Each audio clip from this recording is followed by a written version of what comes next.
Bonjour Guillaume Villemot. Donc on va partir avec notre couple, Eugénie et Félix Eboué. Alors je dis un couple parce que bon, c'est le portrait d'une femme combattante, mais on ne peut pas s'empêcher d'associer évidemment les deux.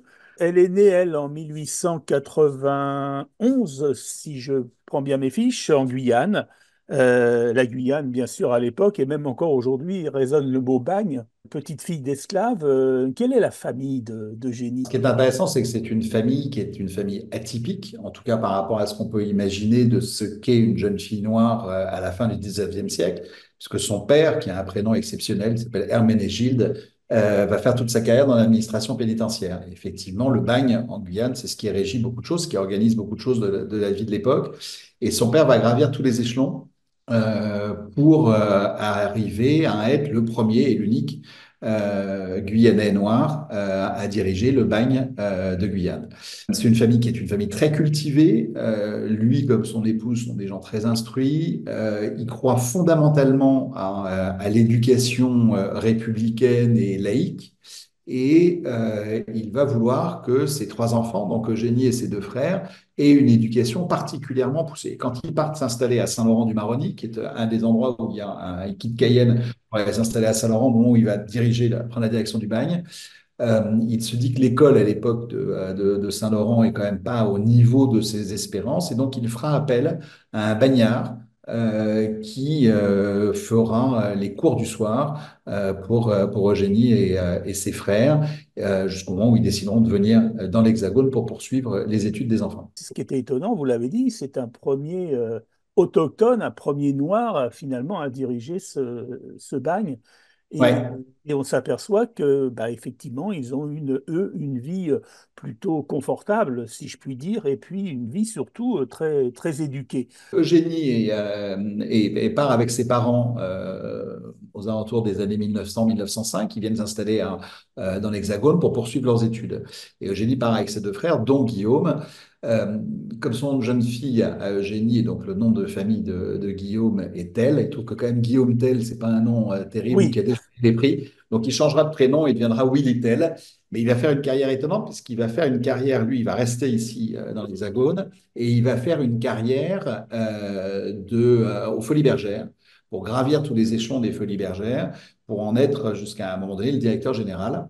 Et ils auront comme cela, entre autres, comme point commun entre Eugénie et Willy, Joséphine Baker, puisqu'elle a été grande danseuse aux Folies Bergères, mais comme Eugénie, grande résistante. Et elles se sont croisées à plusieurs reprises, entre autres par l'intermédiaire de Willy. on va venir à Félix, bien évidemment, lui, guyanais aussi. Lui aussi avec cette envie d'instruction. Ils ont un parcours un peu similaire. Il fera aussi ses études en France, à Bordeaux, lui, elle à Paris. Oui, parce que il y a cette. Faut pas perdre de vue qu'à l'époque, l'éducation laïque républicaine issue de la Troisième République est une éducation qui est beaucoup tournée autour du mérite et donc de l'identification d'un certain nombre de jeunes qui ont des potentiels et où l'attribution de bourse se fait au mérite, mais se fait assez facilement. Et Félix obtiendra une bourse pour pouvoir aller poursuivre ses études dans l'Hexagone. Il ira effectivement à Bordeaux. C'est là qu'il rencontrera entre autres René Maran, qui sera le premier écrivain noir à obtenir le prix Le prix Goncourt Goncourt. en 1922 avec Batouala. Et Eugénie a un parcours effectivement qui est assez similaire à celui de Félix, puisqu'elle ira aussi faire ses premières années, enfin ses deuxième partie d'études, pardon, dans l'Hexagone, dans le Sud-Ouest aussi, puis ensuite à Paris, et repartira donc comme institutrice hein, à Saint-Laurent-du-Maroni. Et c'est intéressant de voir que les deux partagent une chose fondamentalement, et c'est ce qui va faire qu'ils vont former ce couple absolument extraordinaire, c'est cet amour de l'autre et cette passion pour la culture et la curiosité de En l'autre. fait, ils s'étaient faits pour se rencontrer. Et puis, ils viennent s'installer à Paris. Et là, ils vont fréquenter alors les milieux intellectuels, les milieux artistiques, les milieux maçonniques. Là, peut-être que ça demande une petite explication. Et puis, s'engager un peu politiquement vers la SFIO. Alors, peut-être rappeler ce qu'est la SFIO à cette époque. Alors, avant de venir s'installer à Paris, ils se marient en 1922 et il faut se dire que juste après leur mariage, ils partent s'installer en Afrique. Et Eugénie, à C'est un l'époque, choc, là, hein, l'Afrique, hein. c'est un choc. C'est-à-dire qu'elle part là-bas, le voyage se fait en bateau, se fait en chemin de fer, se fait à marche forcée, puis à nouveau en bateau. Et ils arrivent dans le fin fond du Tchad. Euh, Elle fait venir son piano. Ça, c'est important parce que le piano sera Oui, le un piano élément est important important. de toute la vie de Génie et de Félix. Et c'est un vrai choc, oui. Mais ils ont cette vision là aussi, qui est une vision culturelle, qui est de dire que, alors quand on reprend l'histoire de la colonisation, il y a deux grands courants. Vous avez le courant belge et le courant français. Le courant belge est un courant exploitant, minier, de toute la richesse, etc. Et le courant français, en tout cas à l'origine, qui est le courant de Savoyant de Brazza, est un courant au départ, en tout cas, ce ne sera pas le cas à l'arrivée, mais qui en tout cas au départ est beaucoup plus humaniste. Et Boué, et du coup Eugénie pareil, fait partie de ces gens, comme Lyotet, comme Savoyant de Brazza, qui disent, ben, pour comprendre une population, on n'est pas là pour la coloniser, on est là pour construire des choses ensemble. Donc la première chose qu'on fait, c'est qu'on apprend la langue. C'est ce qu'il va retrouver dans les valeurs de la SFIO dont vous parliez, c'est-à-dire c'est finalement cette France du Front populaire, donc du parti de l'arrivée du socialisme au pouvoir en 1936, mais avant ça, donc ils vont se rapprocher de ces milieux-là parce qu'ils vont y retrouver ces valeurs humanistes, ces valeurs universelles, une des raisons de leur engagement dans la franc-maçonnerie, qui est un engagement assez léger. Hein, c'est pas, ils ne sont pas des militants francs-maçons absolus. Ils font partie d'une obédience qui s'appelle le droit humain, qui est d'abord une loge mixte, mais qui est un courant de pensée qui est avant tout un courant de pensée, oui, universaliste. Et donc, où l'humain est ce qu'il y a de plus important et la valeur la plus importante. J'aimerais revenir sur cette période de la Seconde Guerre mondiale. Félix Eboué est parmi ceux qui ont entendu l'appel du général de Gaulle. Et il y aura une véritable, je dirais, osmose, il y aura une véritable fidélité de Génie comme de Félix tout au long et un respect également du général pour eux. C'est quelque chose d'important parce que l'Afrique et le Tchad, je crois que c'était le Tchad à cette époque-là où ils étaient, Absolument. c'était la clé de voûte de l'empire, entre guillemets, de l'Afrique, et puis de ce qu'il pouvait. On sait que De Gaulle s'est tourné vers l'Afrique pour chercher du renfort. Ce qu'il faut savoir, c'est qu'au moment du démarrage du conflit, l'Italie est présente en Éthiopie, l'Allemagne est présente avec le Cameroun, et donc ce qu'on dit, et c'est pour ça que Eboué est envoyé comme gouverneur au Tchad, en disant, Paul Reynaud l'envoie là-bas, en lui disant, si jamais il se passe quelque chose, parce qu'il pressent que ça va mal se finir, il dit, si jamais il se passe vraiment quelque chose de grave, il faut que ce soit vous qui soyez sur place, parce que vous saurez quoi faire. Et celui qui tient le Tchad tient l'Afrique. Voilà, et donc, quand Eboué entend l'appel du 18 juin du général de Gaulle, alors qu'il n'y a eu euh, aucun conflit réel armé, les militaires sont un peu dépités en disant, mais comment on doit se rendre alors qu'on n'a même pas tiré une seule cartouche, quoi. Il ne s'est rien passé sur le continent africain.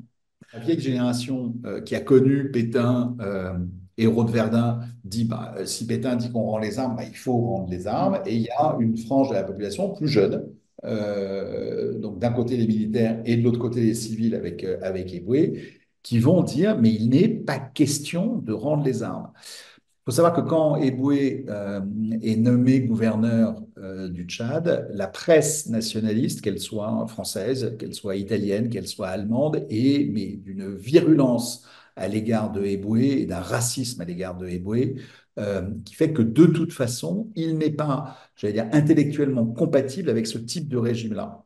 Donc forcément, quand il entend qu'il y a une flamme de la résistance qui s'est allumée quelque part, c'est spontanément et naturellement qu'il va se tourner vers ça. En rejoignant De Gaulle, d'abord, il va entraîner le ralliement d'un certain nombre d'autres territoires importants en Afrique vers De Gaulle, mais pas que. Le Pacifique, avec la Nouvelle-Calédonie, avec la Polynésie française, avec ce qui aujourd'hui sont les Vanuatu et qui avant étaient les Nouvelles-Hébrides, vont également se rallier à la France libre. Et du coup, de Gaulle va passer du statut d'un militaire rebelle, tout seul derrière un micro, à quelqu'un qui est véritablement un chef d'un gouvernement provisoire, mais avec des territoires, avec des populations, avec des richesses. Et Boué, quand il est nommé au Tchad avant la guerre, il va travailler d'arrache-pied pour améliorer les infrastructures routières, pour améliorer les productions agricoles, etc., de façon à ce que le territoire soit en capacité de fournir et d'être un véritable allié dans un éventuel conflit. Et donc, l'engagement de Eboué aux côtés de De Gaulle est absolument essentiel dans l'issue de la guerre et dans la reconnaissance que De Gaulle pourra obtenir de la part des Anglais et ensuite des Américains. Et c'est pour ça qu'effectivement, il y a cette fidélité, qui est une fidélité. Alors, Eugénie dira qu'elle est autant socialiste que gaulliste. C'est-à-dire qu'il ne faut pas lui demander de faire le choix entre les deux, mais elle incarne ce qu'on appelle finalement un gaullisme de gauche ou un gaullisme social, qui a été un courant porté jusqu'à il n'y a pas si longtemps que ça avec des gens comme Philippe Seguin. Mais en tout cas, elle incarne ça. Et elle aura cette fidélité-là. Et De Gaulle aura cette fidélité jusqu'au bout. Quand Eugénie tombera malade, Madame de Gaulle écrira très souvent à Madame Eboué, à Eugénie Eboué, pour prendre de ses nouvelles, pour s'enquérir voilà, de la façon dont les choses vont. Donc cette fidélité-là qui est liée à ce moment véritablement dans lequel Eboué va rentrer dans la guerre et va faire basculer, parce que je pense, on ne dit pas assez, que son poids est véritablement essentiel dans l'issue de la guerre, ou en tout cas dans la place de la France dans l'issue de la guerre, eh bien, c'est absolument indispensable. Ce lien-là, il est indéfectible entre De Gaulle et Eboué. Alors, je reviens à Eugénie. Alors, ces combats ont été, bon, le combat des femmes, et on sent bien évidemment de la femme noire, de la femme africaine, de la femme antillaise, de la femme noire, hein, de la femme de couleur, mais c'était pas que ça, c'était la femme au sens beaucoup plus large. À aucun moment, quand vous lisez les discours de Génie, quand vous voyez les prises de parole qu'elle peut avoir, les prises de position qu'elle a, mais pas que elle d'ailleurs, parce que on le retrouve avec un certain nombre d'autres femmes élues noires à ce moment-là, que ce soit au Sénat ou à l'Assemblée, la couleur n'est jamais mise en avant, la couleur de peau n'est jamais mise en avant comme étant un élément différenciant ou en tout cas un élément de valorisation de je ne sais quoi. Ce qui est important, c'est le statut de la femme. Et Eugénie fait partie de ceux, d'abord, elle fait partie des premières élues à partir du Oui. moment où on va donner le droit de vote aux femmes. Des premières élues qui vont être d'abord, elle va être élue dans un conseil municipal en Guadeloupe, puis elle va être élue députée, membre de la constituante en Guadeloupe, ensuite sénatrice pour la Guadeloupe. Et, et c'est une femme des premières fois, Eugénie, parce que justement, elle va prendre la parole pour l'émancipation des femmes, mais encore une fois, pas dans une logique, elle n'est jamais dans une approche arrogante, elle n'est jamais dans une approche uniquement de combattante, elle est juste dans une approche d'égalité. Et c'est ce qui est vraiment le mot important, je pense, dans la vie de Génie, c'est ce souci de l'égalité, ce souci de la parité, pas forcément de la parité comptable, mais au moins de la prise en compte. Voilà, je suis une femme, j'ai les mêmes droits qu'un homme. À partir du moment où vous me donnez la possibilité de voter, ben, mon vote équivaut celui d'un homme. Et partant de là, je dois être en capacité de défendre le rôle des femmes, quelles que soient leurs origines, quelles que soient leurs origines géographiques, leurs origines sociales, etc. Vous savez, il y a cette phrase qui dit que derrière chaque grand homme, il se cache une grande Mhm. femme. Chez les Boués, elle ne se cache pas, elle est au même niveau que Félix. Et moi, c'est ce que je dis, c'est que ce sont les deux faces d'une même médaille. C'est-à-dire que chacun apportant sa spécificité, chacun apportant sa façon de voir les choses, mais que quand vous mettez les deux ensemble, ça fait une jolie pièce. Et c'est vraiment ça, c'est-à-dire que c'est pas uniquement deux pièces de Pulse qui s'assemblent pour faire quelque chose. Non, il y a une vraie complémentarité entre les deux qui leur donne une puissance importante. On voit, et Félix s'en est jamais caché, quand il fait un discours important, il est toujours, d'abord, il le lit. Le rôle de la famille est très important chez les Eboué, hein. Et donc, il le lit en famille pour voir quelles vont être les réactions. Et Eugénie va véritablement faire fléchir, dans certains cas, la position de Félix. Ou lorsqu'il est gouverneur en Martinique, elle va aller rencontrer les populations les plus isolées et remonter à Félix la réalité du terrain, ce qu'il n'a pas forcément, parce que quand vous êtes gouverneur, vous êtes un peu coupé de ce qui peut se passer au quotidien. Alors, ce qui est important aussi, c'est que au-delà, puisque bon, Félix Eboué ira jusqu'à l'épuisement hein, physique Ah oui, de- il est vraiment mort pour la France. C'est oui, vraiment. voilà, tout à fait. Il meurt au Caire en mission, Ouais, finalement. ouais. Non.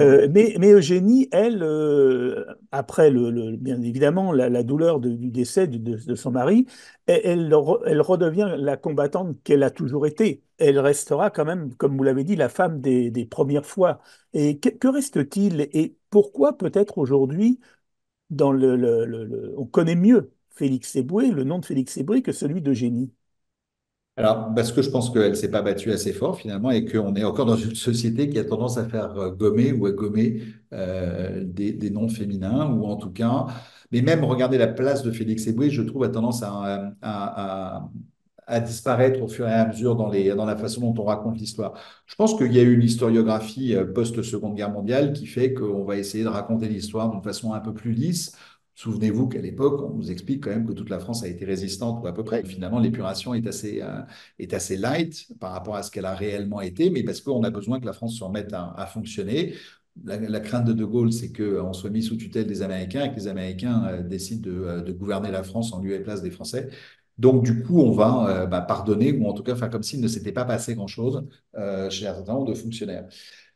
Et la place de Félix va progressivement, alors elle va être encore visible parce qu'il y a des rues, parce qu'il y a des places, parce qu'il y a des établissements scolaires ou sportifs qui portent son nom.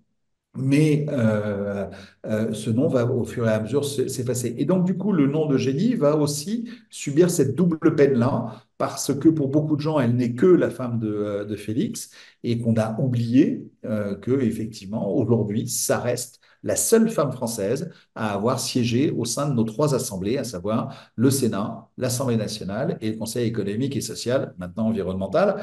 Mais ce qui n'est pas rien, c'est un personnage qui est un personnage d'une grande modernité. C'est un personnage qui est réellement inspirant, mais inspirant pour tout le monde parce que elle a des colères saines, elle a des colères naturelles, à la fois en termes d'égalité, mais elle est jamais, encore une fois, dans la virulence. Elle fait un très beau discours au conseil municipal d'Anières lorsqu'elle y sera élue, où elle parle de l'importance de la concorde en disant, ben, OK, je suis votre doyenne ici au sein de ce conseil municipal, on n'a pas toujours été tous d'accord, mais à un moment donné, il y a une chose qui doit faire qu'on avance ensemble, c'est le souhait de voir aboutir le bien commun. Et cette notion de bien commun est quelque chose qui est excessivement important chez les Éboués et qui chez Eugénie, sera véritablement là aussi un de ces piliers essentiels dans son mode de fonctionnement et dans ses engagements. Passer par-delà ses petits intérêts personnels. Merci Guillaume Villemot de nous avoir fait découvrir ou redécouvrir peut-être pour certains Eugénie Eboué, le couple Merci Eboué à vous. dans ce portrait d'une combattante aux éditions Alors on dit Dumerché, Dumerchaise, Du marché. Dumerché, voilà, donc en librairie bien évidemment, et puis à découvrir parce que c'est une page de notre histoire qui se déroule dans ce livre. Et si vous me permettez d'ajouter un mot, le dernier combat pour Eugénie, c'est de pouvoir rejoindre Félix au Panthéon, ce qu'elle a toujours voulu faire. Félix Éboué est mort cette année, ça fait 80 ans. Il a été transféré au Panthéon en même temps que Victor Schœlcher en 48.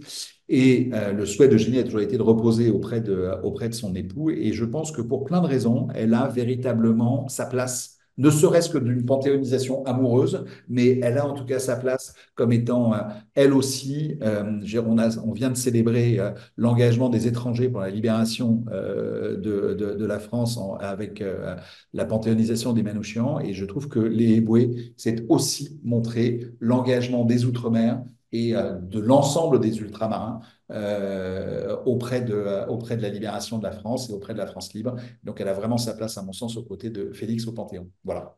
Voilà, le message est passé et effectivement, je partage tout à fait votre avis. Merci beaucoup, Merci à Guillaume vous. Villemot. À bientôt. Au À revoir. bientôt.